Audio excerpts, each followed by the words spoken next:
Hi, I'm Daniel Mullen and you're watching Purebred Reds, Adelaide United Fan TV. G'day guys and welcome to the Purebred Reds Adelaide United Fan TV. I'm your host David Scarsella. Today we're in the studio to preview our round 14 game against Perth Glory, and I'm joined by David Scarsella, Adelaide United's first ever goalkeeper in the NSL in 2003-04 and also one of the club's goalkeeping coaches during 2017. He's also the first Adelaide United player to have been a goalkeeper for the club and then a goalkeeper coach later down the line. Mate, so good to get you in the studio. Pleasure, thanks for having me on. Fantastic to get you in here, mate. Now, you've had a very interesting life. You're back in Adelaide now, you spent a lot of time abroad in the UK. You were part of the Legends game recently as well. Yep. What's it like, firstly, just as someone that has so many ties to the club, a definite, obvious love for the club as well, to be reintegrated back into the culture of the club and to be remembered for the time that you had there. How have you found that? Yeah, obviously I spent a lot of time away and I was part of Adelaide United Mark 1, which obviously holds very close to my past and an experience that was truly amazing. But being a massive advocate of SA, I love being back here. I say it every day, it's one of the best places on earth to live and bring up a family. I love being back. It's awesome, great. Beautiful. Your name is up on that kit behind you there. Very much a part of our history. Now, Dave, before we get into talking a little bit about you and your shorter career as a player, but nonetheless a very interesting one, and also as a coach at various places. We're going to preview the game first against Perth, which holds a bit of sentimental value, that particular club that we're playing against this weekend. So we're going to preview that game real quickly. The game's at 7 PM this Saturday night, away to the Perth Glory, and as always you can catch the action live on Fox Sports and the KO Sports app. No squads at the time of filming, but we do know for sure that James Treacy will miss out on featuring as a result of sustaining an injury. Now the key components, Dave Scarsella, you've been around plenty of dressing rooms in your day. Can you put your finger on what's gone so horribly wrong at Adelaide as of late? Having started the season with so much promise, we've lost 4 of our last 5 games and could slip out of the top 6 this weekend, even with a draw against the Glory, which in itself, you have to admit, is looking like a massive task right now. What's gone wrong? I honestly don't think too much has gone wrong. I think when you look at the squad as a whole, I think we're in a position where I think we're probably justified. Yeah. I think watching the first game of the season, I probably made the comment, if we make the 6 or push for 5th or 4th place, then we've done well. I think it's a light squad, it's a relatively inexperienced squad. Bringing Treacy in had a massive impact and probably helped our cause a bit, but I still think we're lacking some depth up front. And young Dorigo's doing a great job, but you've got a massive hole to fill when you look at previous years with Issa holding that position. It's obviously a massive loss for the club. So I think we're in and around where we should be, to be honest. And that number 6 spot is an issue we're going to talk about later down the track. Now, I've got to ask, you've got mixed memories of playing away in Perth. It was your debut at Adelaide City. You played in Perth's old version of HBF, but also, on the other hand, in 2004, we were whacked 5-0 there in a preliminary final in a game where you were keeping. From your experiences in watching the A-League as a whole since your playing days, do you think we often underestimate how tough a trip away to the West actually is as a football public? Yeah, we still love going there because I had a great night out. Yeah. But yeah, Perth for me is bittersweet. I was at Adelaide City back in the day. I came into Adelaide City as a third choice keeper. I was maybe 18, turning 19. It was under the reign of Charlie Villani. I think at the time there was Dan Godley and maybe Ian Martin from the UK. So we're talking late 02-ish? Yeah. So it was just as Adelaide City, or it was Adelaide City Force at the time. Last season? Second to last season. Second to last, okay. Yep. Yeah, second to... Oh, yeah, we've been... we sort of started the second season but didn't kick on with it. Sure.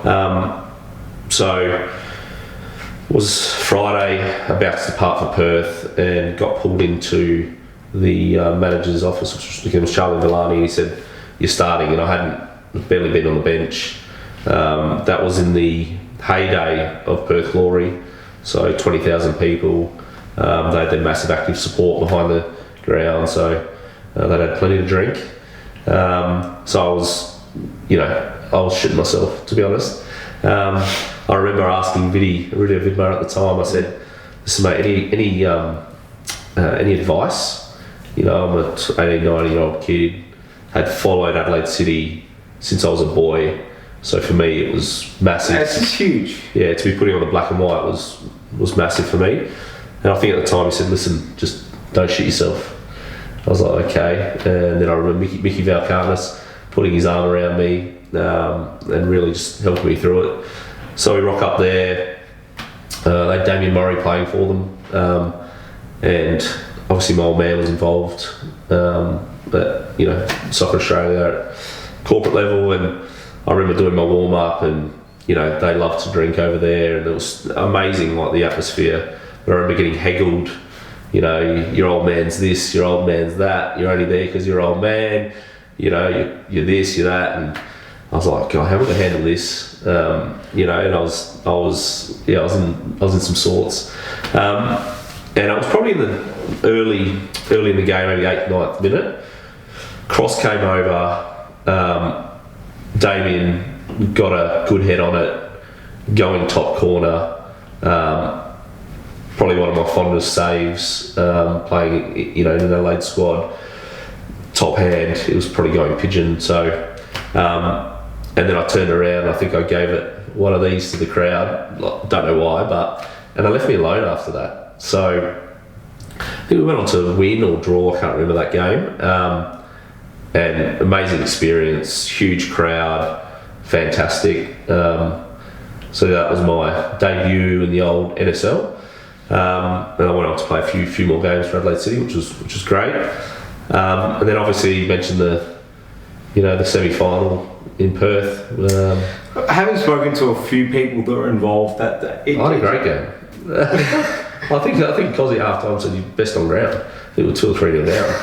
So it was. I think all of the. Have we just run our course? I think so. I was about to say that. Yeah, I think all of the hype of the year, amazing year. We started late. We came up against a very strong club, very strong side, and we got battered. We got battered on the day, but overachieved for the year. So, bittersweet. It was good. Why do I feel like you took a bus there? You didn't take a bus. No, we flew. I think it was supporters club that did. Maybe we flew in and then obviously get a bus from the airport, and I think we would have been travelling for about 48 hours if we were. Bit weird playing at Subiaco. It was very intimidating. And they had a big crowd for that day. But great, like you wouldn't change it. The full house at Subiaco was amazing. And again, probably overwhelmed. Would come to the end, came up against a very good side, very good club, and it unwound on that day. Obviously they won it. I was about to say, from your experience playing for Adelaide City in goal, a lot of the time players will tell you that when it's a full crowd and they're at their loudest, that it actually helps you block them out. Yep. But you're a goalkeeper, so you can't move away from being heckled. Oh, you sort of do, but when you're warming up, obviously you hear it. Like when the ball, you try to move as far away as you can from the goal line. When the ball's up there, you're isolated, so you hear it. But I think being heckled, it's probably wasn't every keeper gets heckled. It's an easy target, and we weren't immune to big crowds by that time. had super crowds all year at High Marsh. Yeah. The atmosphere was electric. So yes, it was a bigger crowd, but we were sort of used to it by then. Ever come up against Galeković in your career? Yeah. He actually came out recently and said the worst place he's ever played in is High Marsh because he couldn't stand how much he got heckled there. Yeah. So there you go, and that's one of our most accomplished ever goalkeepers. I got heckled pretty hard at Melbourne Knights, wherever he was. So, yeah. Fair play, mate. Now we're getting a bit off track. So Michael Jakobsen has come out in the media this week stating that the morale is still strong within the side, and that the players with the players slowly returning from injury, the team can return to form soon enough. Who partners Jakobsen in central defence, because that seems to be one of the most pressing issues right now? But Bake dropped Moroney for Elsie 2 weeks ago, but Elsie has not been convincing. Does Gergen have to stick it out with one of these two, or try something outlandish, like perhaps bringing back one of the youth players like Yared Abichu and giving him another go? Yeah, I'm a big fan of Elsie. Yeah. He's done it tough. He's super talented, and obviously just coming back. So you'd want to almost persevere with him and just keep going. It's a strange one with Moroney. I think a lot of coaches come in and look at Mick, and he's a bit unassuming as a player. Okay. But I always find when you have Mick in the squad, there's a different level of solidness there. So yeah, I'd probably, if you want to tighten it up a bit, look to get Mick back in there and bring that experience. And he's a great player and great engine. So yeah. Whether you love him or not, you can't not acknowledge his loyalty for the club. He's just recently become our second all-time most cap player, I believe. Yeah. Behind Eugene. So speaks volumes. Now, what do you make of the Glory at the moment, Dave? There was a lot of talk early on in the season that they just aren't the same Glory as last season. However, they've since reversed their form completely. And with the X factor of Bruno Fornaroli running around up top, are they surely not once again a fierce contender for the championship? Yeah, I think in the inverse to what Adelaide United was doing in the earlier rounds, they were always going to be solid. Popovic always runs a tight ship, always makes sure they're fit, organised. He's got a great squad, so it was inevitable that they were going to eventually come out of that rut. And yeah, we're seeing them make good strides. So I think they're going to sit, easy third, second, and challenge for the title. I think, yeah.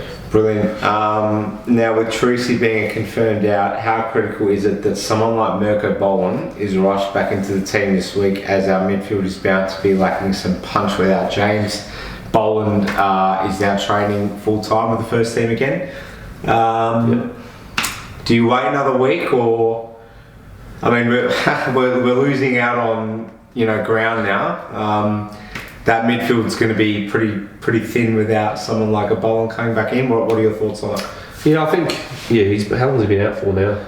The majority of the season. Yeah, so I'm not sure if he's played a game. Yeah, so obviously very good player, comes very experienced, and it's a matter of they know whether he's fit or not. They're seeing the data in the back end.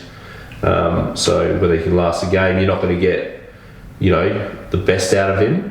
But in terms of bringing that experience back in, supporting some of the young lads in there, I think, mate, if that's the case, bring him in. Yep. I'd certainly take the risk. I think even if you can get 55 minutes out of him, just start him, because it makes perfect sense. He's going to slot in as the number 8. You can play McGree as the 10. Yep. Dorigo as the 6, and you still keep that same balance. Yeah, I think you get the best out of McGree in a free. Yeah, when he's showing that little bit in the final third. Yeah. I remember when I coached that year and he was just emerging.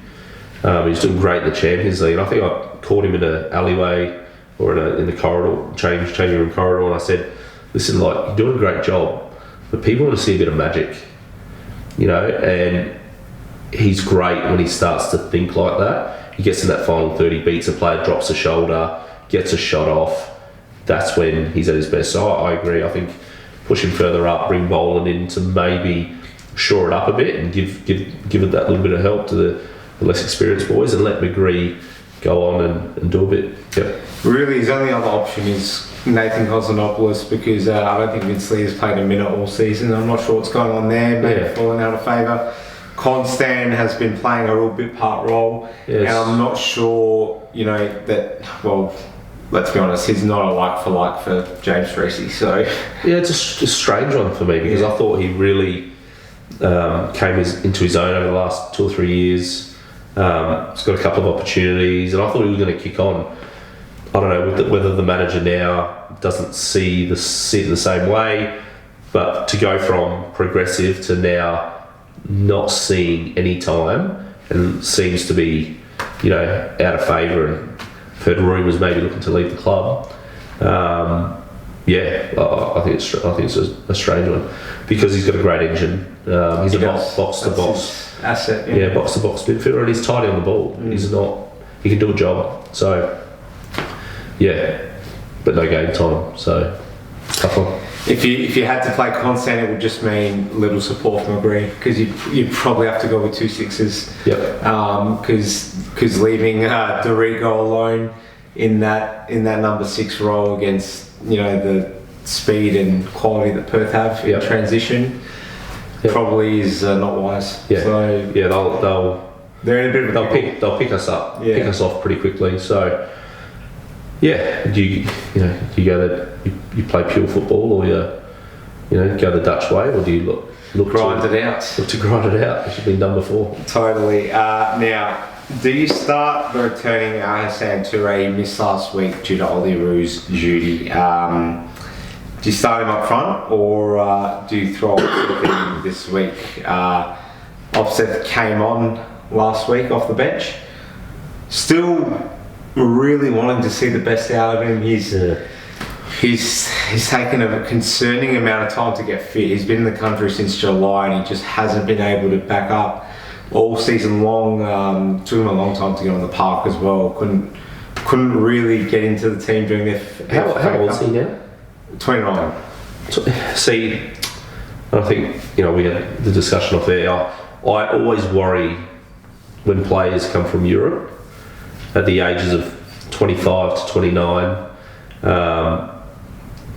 and you expect them going to be world beaters. We have a strong league here. It's a demanding league. Conditions are tough. If you can't find a gig in Europe at 29 years old, you can't expect them to come here as a fringe player and be world beaters.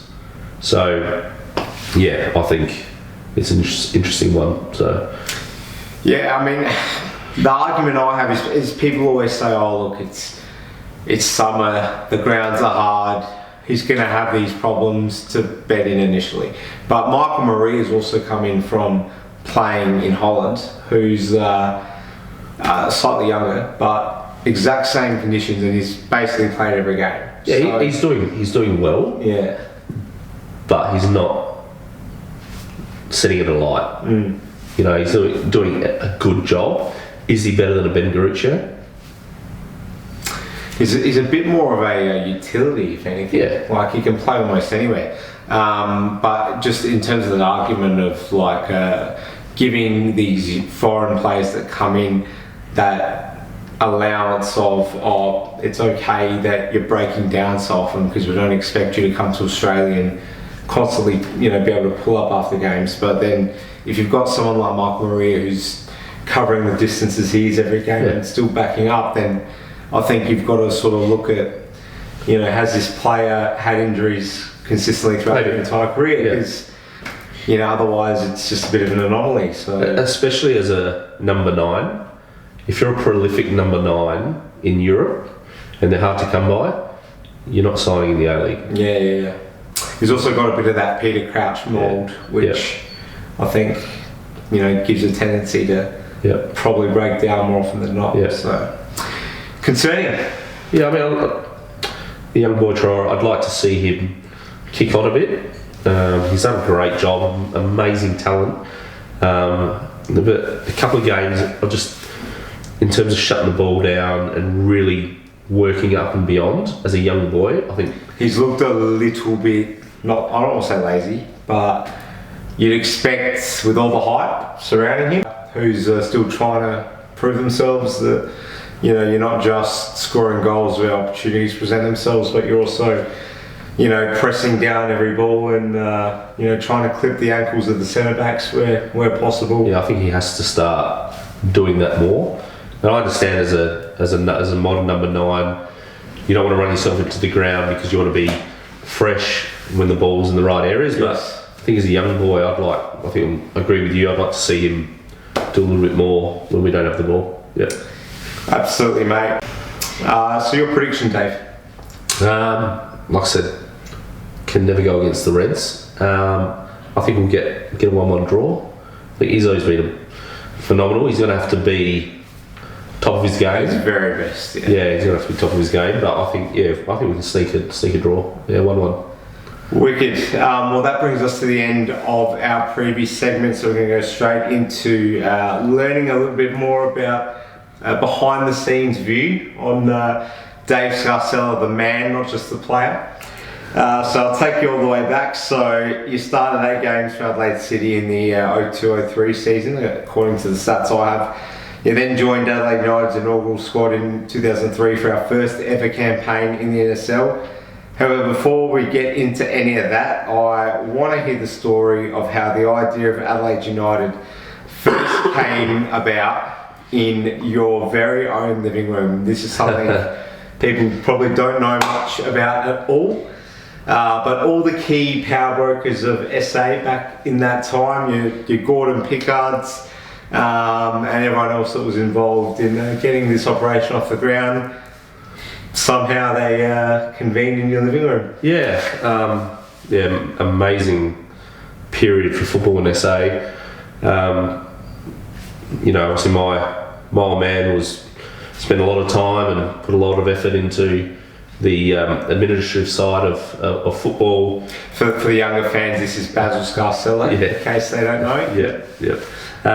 So through the old FFSA, then became chairman of Soccer Australia, and then went on to FIFA. He'd finished up at that time, so he was back in Adelaide. I was playing for Adelaide City at the time, like you mentioned. So I think as a kid, I saw the back end, probably the back end failings of football over the course of time, from Adelaide City in the NSL in its heyday to where it ended up in its last 2 years with 2, 3, maybe 4,000 people at games. The league as a whole was struggling, besides probably Perth Glory. And I remember starting my second year at Adelaide City, and we had pre-season, and I think we were ready to start the league in maybe 4 to 6 weeks or something. And Bob Tatavi was the owner and chairman, and great advocate for soccer in SA, put a lot of money into soccer and football in SA. Got us into the change room, and Zoran Manic was our coach at the time, and basically said, listen, we've decided to pull the pin, and Adelaide City will cease to exist. So we went from about to start a new season with Adelaide City to finishing training, and we had a great squad. Players like Aurelio Vidmar, Carl Viet, Goran Ozanowski, Claudio Pelosi, Diego Pellegrini, Shane Schmeltz was there. So we had Seski was there. We had a great squad, all without a job. The club that was so great at one time had come to an end. And I remember there was the group from the FFSA, so you had people like Tony Ferrugia, Tony Henshaw, Raz DiCarlo, Arthur DeFerdi. I think at the time there was some political figures involved. My old man was swinging around the place, and so they said, we've got to do something. There was been talks for years that Adelaide City can't keep going the way it is. So it's the perfect example of seizing an opportunity and finding a solution in a bad moment. And so I remember coming back, maybe from uni or something, 2 days later, and everyone was in our living room or dining room around a table, and poked my head in and listened to what was happening. And next thing I know that they'd formed a club, hired some staff. Gordon Pickard, obviously another great name in SA football, backed it in. The White Knight. Yeah, backed it in. I think he made a profit year one, so didn't actually have to put any money up. But the fact that he guaranteed took the risk. Yeah, took the risk was amazing. And then next thing, Johnny Perrin was appointed. John Cosmina was appointed, and we were training at Montgomery Jets with all mismatched kit, and we were all getting. Basically, they went to the majority of the Adelaide City team and signed everyone up. It was the fastest way to do it. Most other teams had in the old NSL had obviously secured most of the other players in Australia. The other great thing, it was obviously the old SA Federation had a big influence. Mm-hmm. So all of the clubs were part of it. So there was a strong emphasis of bringing players in like Elias Demetsidis and Nick Budim was Adelaide City, but making sure those players remain. So we tried to keep as many SA local players as possible. And then it started. It was amazing. It was a whirlwind couple of weeks. We went from nothing to that in the real deal in a couple of weeks. If you want a sense of how overnight this whole thing was, go to Adam Butler's website. He's got photo galleries from the very beginning, and there's actually some real poignant pictures of you training at Santos, and like you just referenced then, you got people wearing Everlast tops and God knows what, literally just a bunch of, it looked like a bunch of mates just having a pre-season at the local footy club, and this was the state's professional club. So. Yeah, we were training from base to base. Like I said, one week we're at Montgomery Jets, next week we're at Santos, then we might train at Campbelltown. But in a way, that brought the community together. Absolutely. And I don't know, year one it was there, probably the years after it existed to a certain degree, but it's definitely eroded over time. I don't know if it's ever been to that level of togetherness or united like it was in that first year especially. I'd argue not since the early years. I mean, you've got to probably admit yourself, even as a staunch Adelaide City supporter, that this was the first time the South Australian public could get behind a football club in a non-divisive fashion, because even though Adelaide City tried everything they could to welcome in people that weren't around the old Adelaide City sort of ethnic fraternities from back in the day, it was never going to happen, and this was what needed to happen. Yeah, you probably don't remember it as much because you're a bit younger than me, but I grew up with the Adelaide Cities at their heyday. Your Damien Murray's were on fire, your Ernie Tappies, your Vidmars were there, your Pekovic. Running around at Kensington Oval? Not that early. Okay. Oh, in the early days, yes. Yeah. But later on, the old High Marsh, pre-Olympics, playing West Adelaide, fierce rivalry, big crowds, great atmosphere, and just seeing that dwindle over time. Obviously West Adelaide folded first, which was as an Adelaide City supporter, you were good, but then no derbies. Deep down, you knew it wasn't good for the game, wasn't good for Adelaide City. It was sad to see the demise of Adelaide City and just generally football, or a professional level of football within South Australia. It wasn't nice, and I sort of saw it. My old man was more involved with FIFA, but I saw it from a worried administration side, and as a player, I experienced it, which was, it wasn't great times. No, I can imagine not. So let's get into your time with the club, David. As we know, it was a very successful season with bumper crowds and excellent and unexpectedly strong results. How did it all fall into place so positively, given the obvious complexities the club faced? And how was your experience with the club personally? For the record, you made 24 odd appearances, and as far as I'm aware, played in just about every game. What was it all like? Well, like I said, it happened very quickly. In pre-season, we were playing games at Para Hills, games at Mowbray. We didn't, as a playing group, understand how big it was going to be. Nobody knew how big it was going to be. And sort of we got through the pre-season. It's great having someone like Cozzy there. Love him or hate him, he's a big character.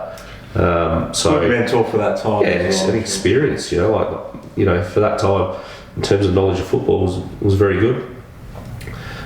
So we had a logo. We had our first kit. I think maybe the week before, if we were lucky, maybe 10 days before, we had a training kit, which was substandard. I don't know if you've seen the first strip, but I've seen it. Was it Seacom or something? I think at the time I refused to wear Seacom. So the goalkeeper kit that came in, and this shows the level of professionalism at the time, the goalkeeper kit that came in was like terrible, and I refused to wear it. Are you serious? Yeah, I refused. I'm not wearing it. It's terrible. This is really going to upset one of our regular contributors on the show, who's massive on the first ever kit. The red one was alright, but I didn't like the grey bordering on brown. Okay. I was really finicky about what I wore. You had that weird little blue circle on the shorts as well. Yeah, so I was sponsored, got free gloves, no money attached, by a company called HO. They were trying to penetrate into Australia. Okay. And so they gave me gloves. I said, listen, please, we've got a game in 10 days. Can you send me some tops? It was me and Robbie Bache, and he's a big boy, triple extra large type stuff. And I said, please, can you get me some tops? And I was telling the guys, it's the kit man, I think at the time was Raz DiCarlo. I said, Raz, I'm not wearing it. So they ended up freighting in some tops. Jesus. Gave it to him. I think there was branding on it. They put the sponsorship logo on it. Got the Adelaide United on it. I was comfortable. Wow. That's why you see the goalkeepers in year one wearing a different brand. Okay. But again, never happened in this day and age. Level of professionalism. Yeah. And that's where we were at. So. Wow, very, very intriguing stuff. Season on the whole, obviously we finished very strongly as well. Yeah. We've talked about the fact that it didn't end in the most glamorous terms, getting whacked by Perth, but did anyone foresee that? We've mentioned how no one saw such amazing attendances and yada yada, but for the club to achieve at the level that it did, yeah. Did anyone expect? We know there was a strong nucleus of players, but this is literally an overnight thing. Yeah, it's nobody knew the size it was going to be, and you've got players in our squad that have been around. Rudy Vidmar, Carl Viet, Goran. These guys are serious players. Richie Alagic, serious players that have had serious careers. So. We didn't know. I think the first glimmer or idea we had of how big that first night was going to be, the club as a whole worked day and night, 24/7 to make this happen. People don't appreciate for very little money how much time and effort those people put in, just for the good of the game. And that's what made it so special. It wasn't because I have an ego and I want to be part of something. It wasn't because I'm getting paid to do it. It was because we're passionate about football in SA and we need to do something to salvage it. So we get up to the point, I think we're in the change rooms, probably coming into the warm-up. We go out to warm up and there's a few people. So you got to remember, previously a lot of us were at Adelaide City. If you've got 200, 300, 400 people, maybe 1,000 for what you warm up, you're buzzing. You're like, great, there's going to be 3,000 or 4,000. So we get out there to do the warm up and there's 6,000, 7,000, 8,000. Like, okay. And then obviously we're all starting to go, like, is this serious? And we go back into the change room and there's chat that there's stadiums sold out. There's 4,000 people outside that can't get in. I'm getting goosebumps now. There's 4,000 people outside. It's got to be a full sellout, and what a night! You know, we had Hewitt there, some tenor or something doing some amazing song, and like it was buzzing. Galeković scored that goal. I kept a clean sheet, and great night. Happy days, and I think we all stayed out there. I remember being out there for over an hour and a half after the game. Young kids signing autographs, like unbelievable. And I think that energy and that togetherness, which was nothing I've ever seen being in England, like that togetherness as a state spurred us on to do what we did that year. Set the tone. Yeah, and you know, you go, I think one of the big highlights was the game against South Melbourne, even the game before against Brisbane Strikers. We've won 3-0, 4-0, played away there.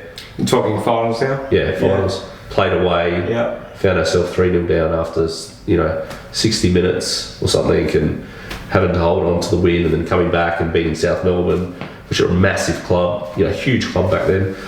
So, yeah, I'm really annoyed you just brought that up because I was going to put a quote in from you talking about the lead up to that Brisbane Strikers game, but I thought it's just going to be out of context, so I won't use it. And now it would have been perfect, but use it. well, I don't have it on me, but okay. You made a series of quotes about what the team needed to do to get the result against Brisbane Strikers. But what I was going to ask is, speaking about Brisbane Strikers, that first game, I was only about 9 years old, don't really remember how the game unfolded. Apparently everyone tells me we were on the ropes.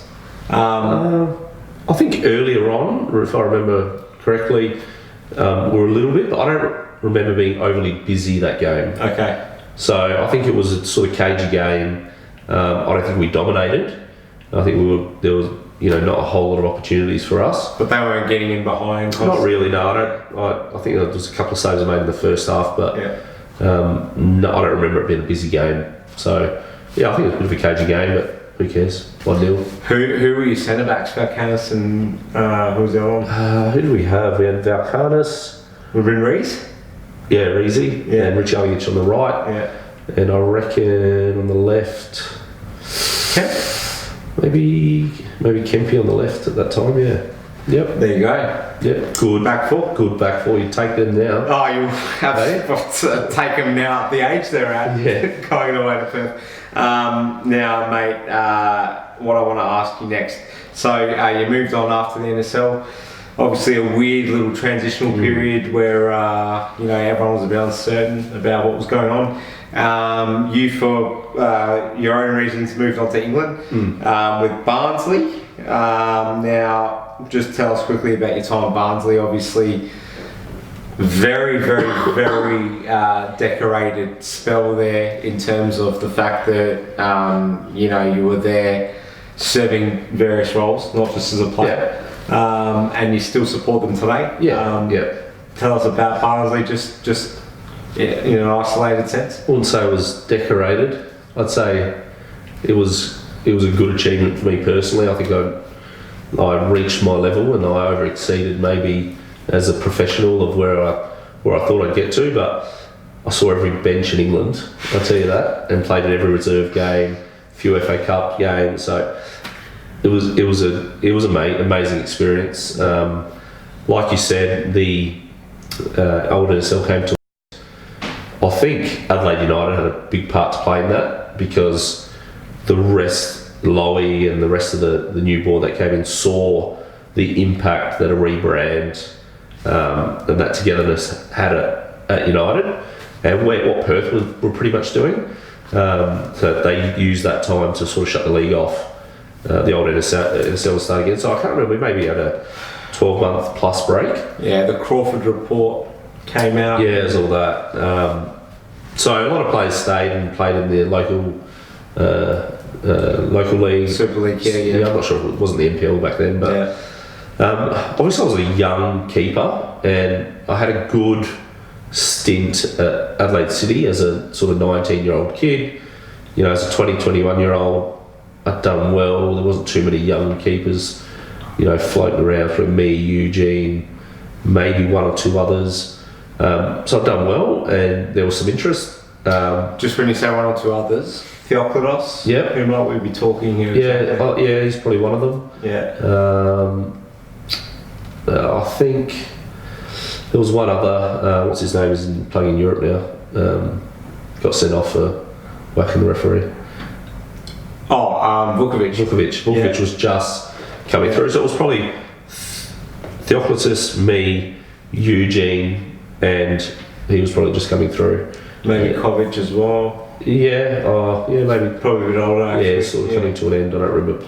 Maybe just playing against him. Yeah. And then you had your older heads like Pekovic and the two Pekovic's I think were playing. Yeah.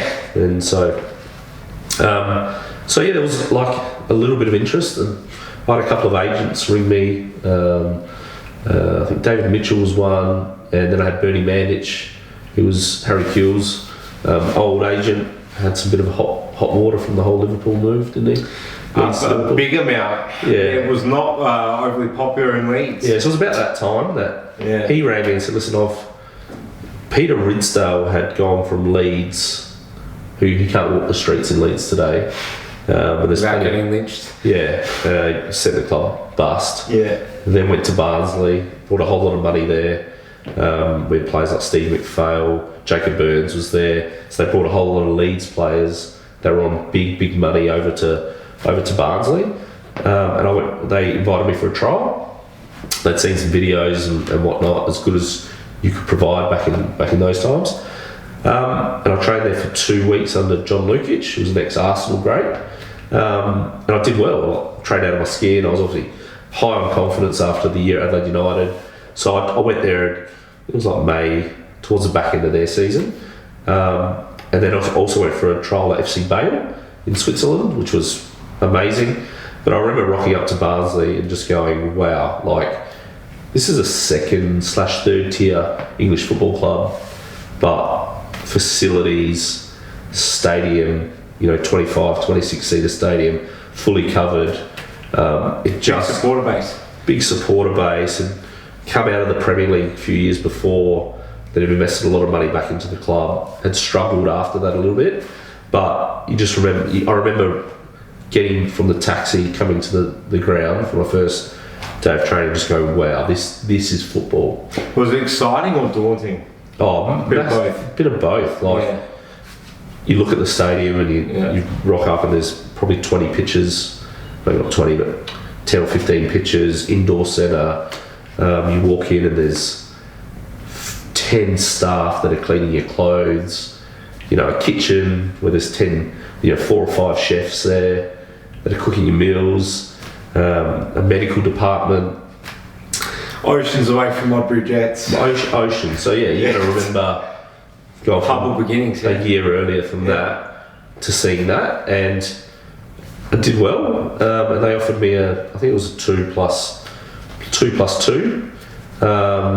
And I went there, enjoyed my time, had opportunities, didn't go my way, but just wasn't good enough to kick on, really, in a nutshell.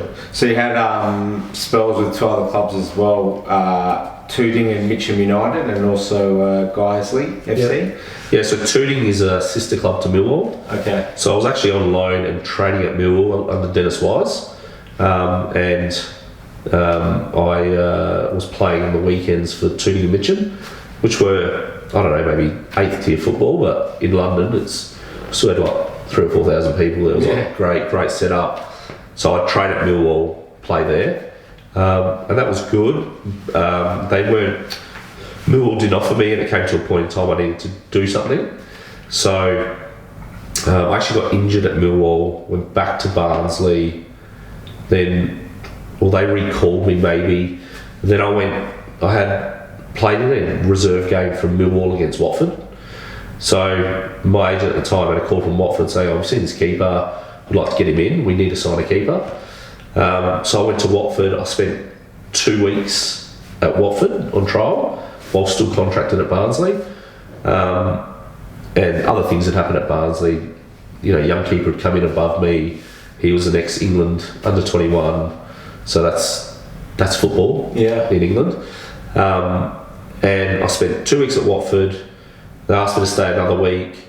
I played a game on a Thursday night or something in London against West Ham, their old stadium. Upton Park. Park, yeah. One of England's, pastimes. Yeah. Background. Yeah. Really? Yeah. So it was amazing stadium, stadium, huge. It was like -2 degrees. It was sleeting with snow. It was a night game. There was maybe 200 people watching the game, and I think they were going to either sign me or let me go based on that game. Right. And that was at the time West Ham were having a whole lot of financial problems. So they had players like Sergei Rebrov and all these big names. They were trying to force out the club because they were on big money. So they played him in the reserves on a Thursday night in sleet, in front of 200 people. It's part of the game, Can I just stop you for a second? How recently did Canio left? Or did he come in after this period? I don't know. I couldn't tell you. Because I swear, no. Maybe after Ticanio, because that's when they were spending big money. Okay, yeah. So they were spending big money and then went into some hardship. Anyway, they battered us. Yeah. They had a reserve team full of the stars. We had a reserve team full of a few trialists, and I played average. Just had an average game, just a poor average game.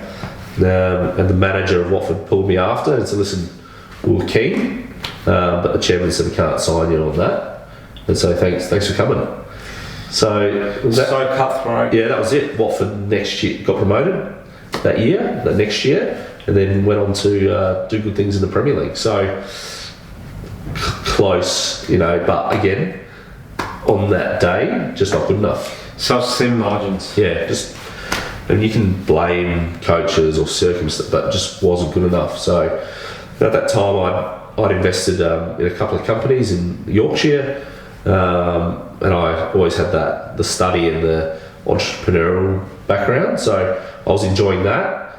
I went to Guiseley, and they offered me substandard, and I ended up saying, "Listen, maybe spent some time there," and said thanks, but no thanks. And I ended up just said, "Well, I've done my dash, maybe fallen out of love a bit with it, and went into business and coach, and I got an offer to coach at Barnsley."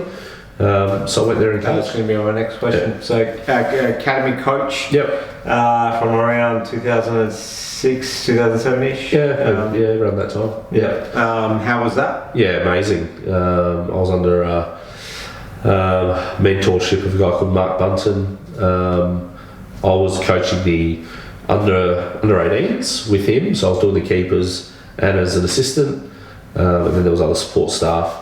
It was amazing. Got all my badges, did my licence, but it's just a different level. We're playing one week playing Newcastle United, next week we're going to Sunderland, next week we're going to play Man United, and then those boys are full time. So 16, 17, 18, they're part of a scholarship. Some of them live at the club, they go to school at the club, they train every day, and then that core group of players service the first team with doing their boots or cleaning the change room. So they do a full apprenticeship. So we hear those stories a lot. Yeah, some funny stories, like just the cultural element of it. So I was, as a player, I had a boot boy, but then being as a coach and trying to look after these kids, because you get circumstances like around Christmas. These boys they're getting paid to be youth team players, but not a lot. So we'd have to give them Christmas bonuses, but we'd make them work for the bonus. So by work, they'd spend 3 or 4 weeks before in groups of 2 or 3 reciting Christmas carols, and they'd have to get in front of the whole team, sing a Christmas carol, and if they were good, they'd get a bigger bonus. If they were no good, you'd give them a small bonus.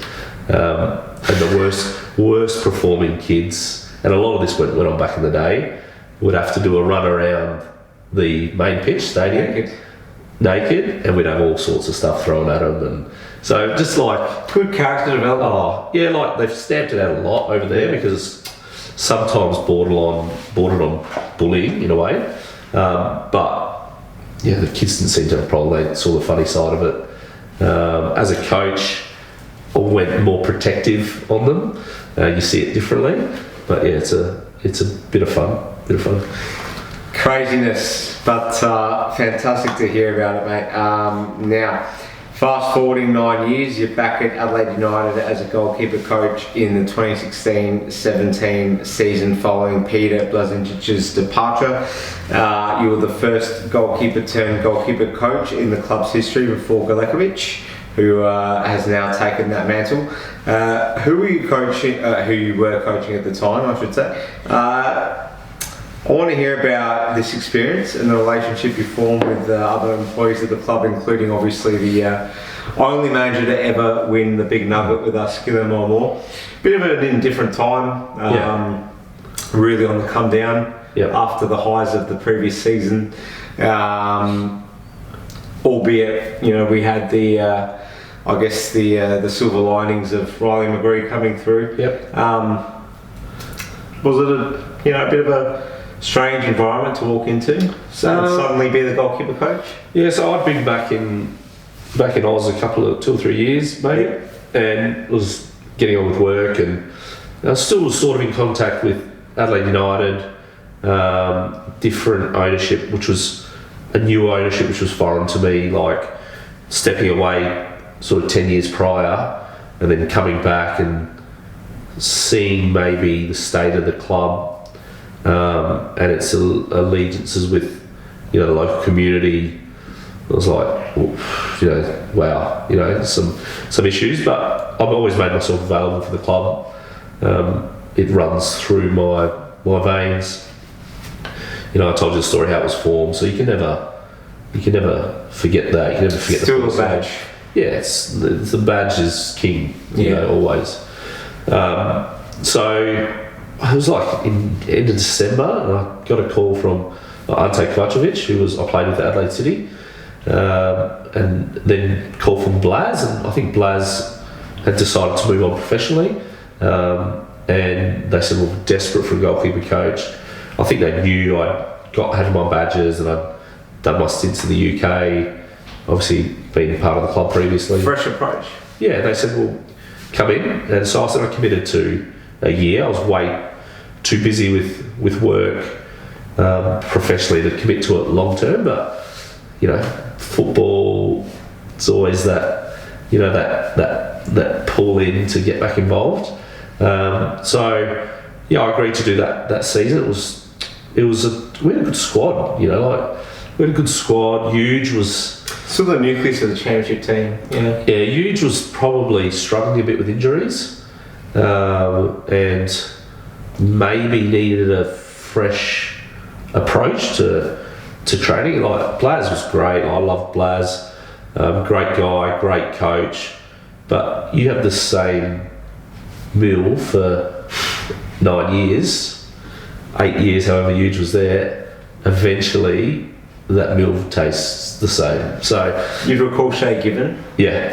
He said the exact same thing leaving Newcastle. Yeah. Legend of Newcastle for 10 years, said nothing against the club, but yeah, so you just need a freshen. I needed a reason to want to go to training every day. Yeah. So it was really special for me to come back to the club and have someone like Eugene to work with, like unbelievable legend of the club, Socceroo, like top guy, captain, high achiever, just proper gentleman, you know. So it was good for me, but I saw things that I could help him with, and I think I helped him sort of bounce back in that year, got him fitter, maybe at the right time when his injuries were sort of just coming good. But I came in and they said, well, you got to look after Eugene. You got to, you know, he's got some existing injuries. I said, no, like he'll train at a pace. And so I just took a different approach. If he breaks down, he breaks down. And I think he came good, and then bounced on to have a couple of good years at Melbourne City, like trimmed up big time, and he looked a different keeper, like at Melbourne City. Yeah, reborn almost. Yeah, which was great to see for the guy, because, like I said, legend, disappointing in the wrong colours. And it was great working with Danny McGush. Yeah. Good young kid. Good young goalkeeper. I don't know. Sad to see the way it's gone from at the moment. Yeah, I think I's actually a good kid as well. Yeah. He was just coming through. I had maybe a couple of months with him. But yeah, Danny McGush did really well in the Asian Champions League. He's still a young keeper. But like I've told him a number of times, you need to be playing games. Because I was, you know, on the back end or the losing end of being in a position where I wasn't playing enough games, being at Barnsley. So I know if you don't play games as a goalkeeper, you go stale. So I used to tell him all the time, you need to either get out on loan or do something. You've got to be playing games, playing 10 national NPL games, whatever it is, and then going back to Adelaide United and playing 15, 20 games a year. It's substandard. So it's not going to help you. So that was a good highlight for me, like helping him to come through and do well. But as the squad as a whole, it was, I think we had coaching staff that weren't overly happy. Big come down from the championship success. Players like Taylor Regan, Issa was still there. Theo was just sort of in and out. Cello, Karuska was there but injured. So it was a great squad, but just coming off, like you said, just coming off the boil. But for me, amazing to be back involved. New facilities, which were great. But yeah, couldn't professionally keep going with it. So yeah, because you were balancing a business as well. Yeah, correct. So I've been in the renewable energy game for some time now. So obviously it's an emerging and busy sector. So yeah, it's important not to let that go. And we'll get to that in 2 or so seconds. First, before we get into your profession, I just want to quickly touch on your dad, Basil Scarsella, who's basically a very well-known man to many South Australians. He's probably one of the highest profile corporate operators to ever come out of this state. As well as being the CEO of ETSA back in the day, he's been the chairman of Soccer Australia, the Oceania Football Confederation, and is now in a huge position as the CEO of the UK Power Networks in England. We also can't forget that he was the inaugural Adelaide United chairman. How much of an influence has your dad had on your life, Dave? Yeah, like massive. I think, and now as a father of 4, you sort of understand, but as a son to a father, you sort of never see your dad as this key figurehead. It's just your dad. It's just your dad. But as you get older and you step away, you realise the magnitude of what he's achieved, and really how early he achieved it. So you couldn't be prouder.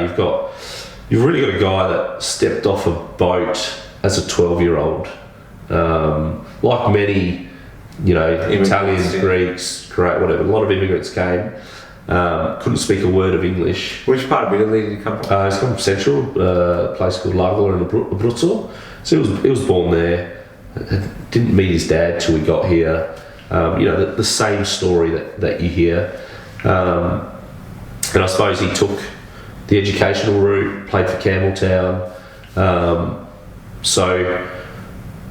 As I get older, I really appreciate and struggle to believe how he went from that to the CEO of probably the biggest utility in the world, and has been consistently providing results, for the last 20 years. Yeah. So it's not so much that, I think what amazes me so much is not that he's come in and achieved, it's that he's gone in, achieved sustainably for 20 years, which, like in any profession, whether it's football, business, it's one thing getting there, but staying there is at the top level is harder than the journey to get there.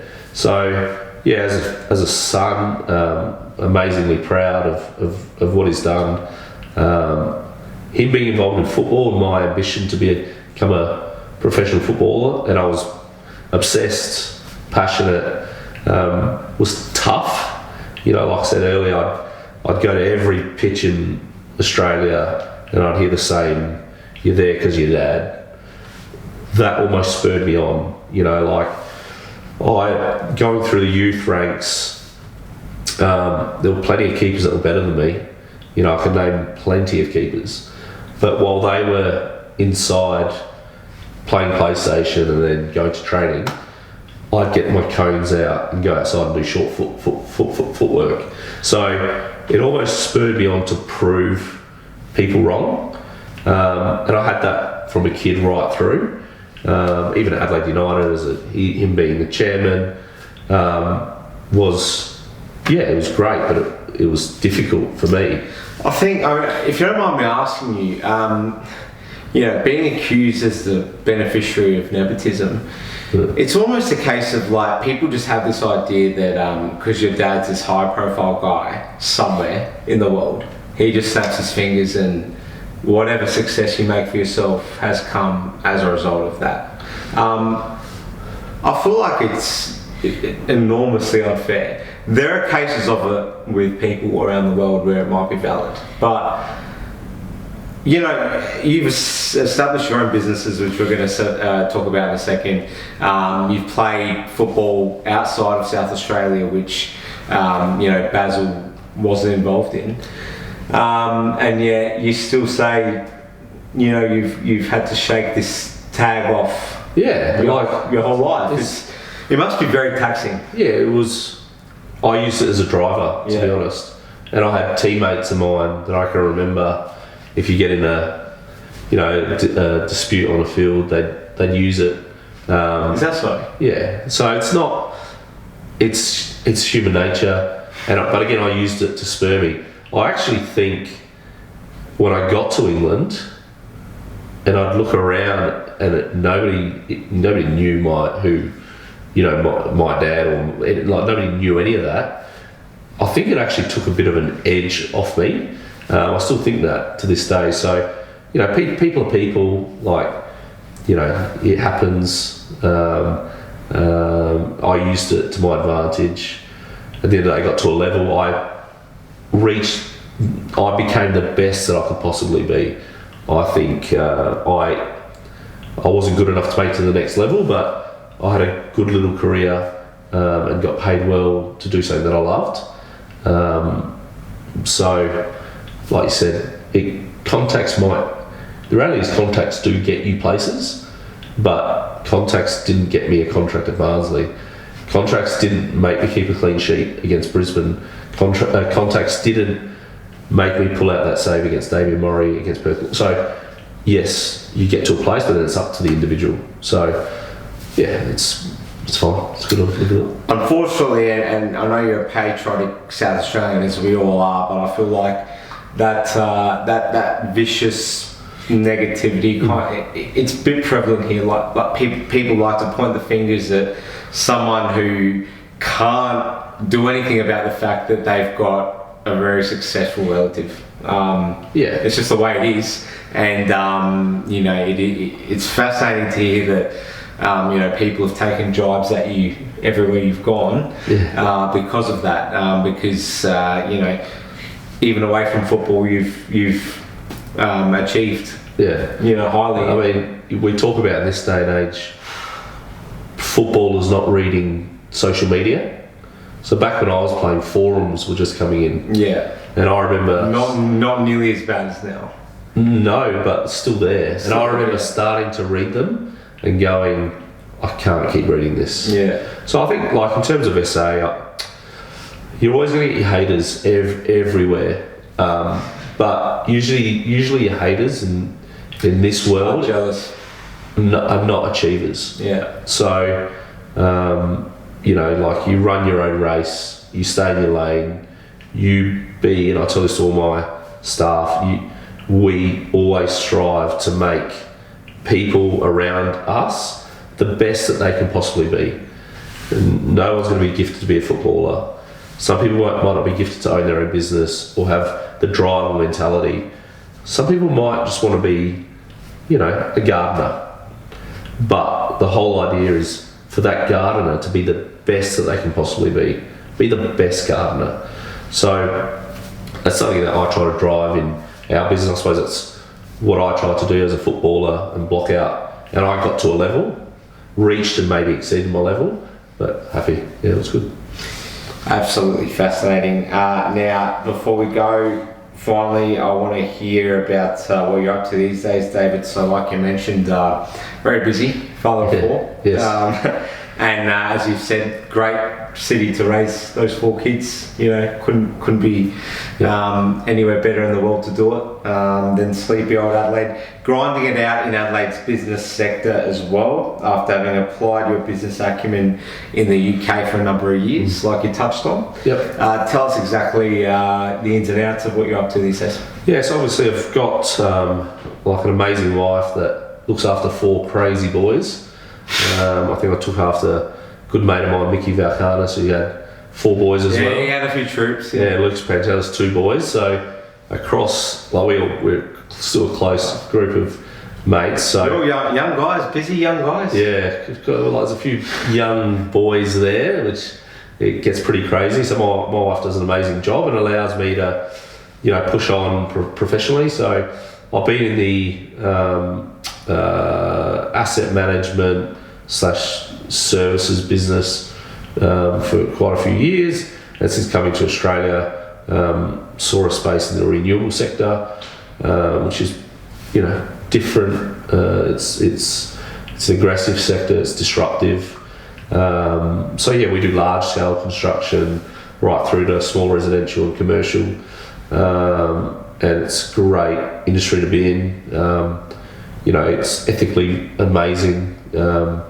We are using natural resources to generate electricity. We are helping people save lots of money, and we are, putting something back more positive into the world. So for me, it's an amazing sector to be in. I get up every morning and love what I do because we're having those positive influences, and it's front and centre with what's been happening in Australia and more specifically in SA. So if we've put all of our guys on call to say if there's anyone in need out there that needs free electrical services or civil services, we're happy to get out there and support free of charge, just to give back to the community, because it's obviously climate change is real and it's happening, and we're doing our bit pushing renewables, and if, like I said, at the moment, if we can support locally, if anyone sees this that needs help, then we can get some guys out there straight away to help. So. And you can never judge too far ahead of what is to come in the future. But do you feel like you want to really set up camp here in SA now? You're done with your moving around. For me, people give me stick. I'm the biggest advocate of SA. I've travelled around the world, lived in the UK, been London. to the States. Yeah, I've been all over the UK, spent some time in Italy. People in SA specifically, and I think it's changed in the last 5 years, I think, but this is the best place on earth. Best food, best wine, best beaches, great weather. We have good seasons. Good produce. Getting around. I sound like a politician.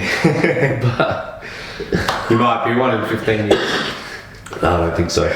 But couldn't be happier here. Yeah. A lot of my family still live in London. Obviously my dad lives there, and I give him stick all the time. So yeah, couldn't be happier. Best place to bring up a family, for sure. That's awesome, mate. Now, just before we go, I want to quickly just alert our viewers to the fact that there are things that are bigger than football. Obviously, the bushfires have devastated the country. We haven't been on the air since the bushfires really took on their worst, and just want to obviously, send the message out that so many people are doing it tough without homes, having lost loved ones, and we are truly devastated by that, particularly with the tragedy over on Kangaroo Island at the moment. There will be a promotion coming out soon on the page about auctioning a Daniel Margush signed Adelaide United kit in a bidding process. So please get behind that. You'll also receive a copy of Lucas Fontane's A Decade United if you are the successful bidder, so stay tuned for that. David Scarsella, I want to actually point out one of the few people who actually has such a massive connection to the club. Didn't even play one season at Adelaide United, and it was the first ever season. So many connections to the club, but a genuine love. And the fact that you've taken time out today when you're the owner of a hectic business that's going on, I'm really appreciative of that. I've had a great time interviewing you. The fact that you genuinely do bleed for the club. You're an advocate of South Australian football being where it should be on the map, given the amount of fantastic players that have come out of the state. We owe you a debt of gratitude, mate, and we wish you all the very best, and very much look forward to catching up again. Been an honour having you on. Thank you. Dave Scarsella. Pleasure, all the mate. very best to you. Thank you. Great job what you're doing here. Appreciate it a lot. Guys, make sure you like and share the page. Thank you so much for watching, and we'll see you again soon. All the very best. Thank you.